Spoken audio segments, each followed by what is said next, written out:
বিয়ে করলে রিজিক খুলে যায়, কপাল খুলে যায়। ওয়াদাটা কার? চিল্লায় বলেন কার? কাজী নজরুল ইসলাম অল্প বয়সে বিয়ে করেছেন। আমাদের স্বাধীনতার স্থপতি এদেশের মহান নেতা বঙ্গবন্ধু শেখ মুজিবুর রহমান অল্প বয়সে বিয়ে করেছেন। মহাত্মা গান্ধী অল্প বয়সে, সব বড় বড় নেতারা অল্প বয়সে বিয়ে করেছেন। কিন্তু তারা যে সফল হয়েছে, কোনো সমস্যা হয়েছে? কথা কয় না।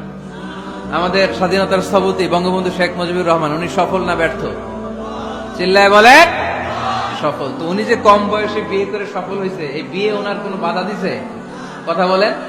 ঝামেলাটা হইলো ওনারা কম বয়সে বিয়ে করে সফল হয়েছেন, আর আমরা সফল হয়ে তারপরে বিয়ের পিড়িতে বসতে চাই, ঠিক কিনা?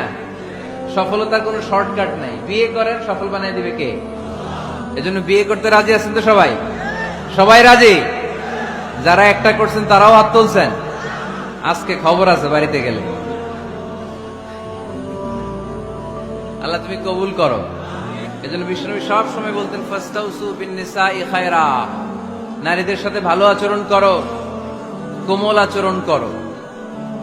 নারীরা হচ্ছে কাচের গ্লাসের মতো।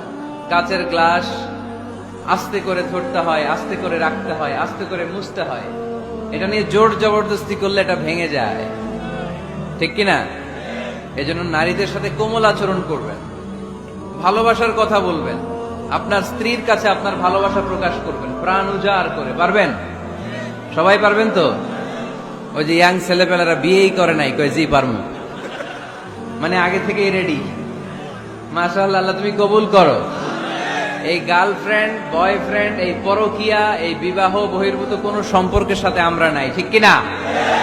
আমরা বিয়ের মাধ্যমে পবিত্র বন্ধন নিয়ে জান্নাতে যেতে চাই, কারণ বিয়ের বন্ধনটা এটা জান্নাতি বন্ধন।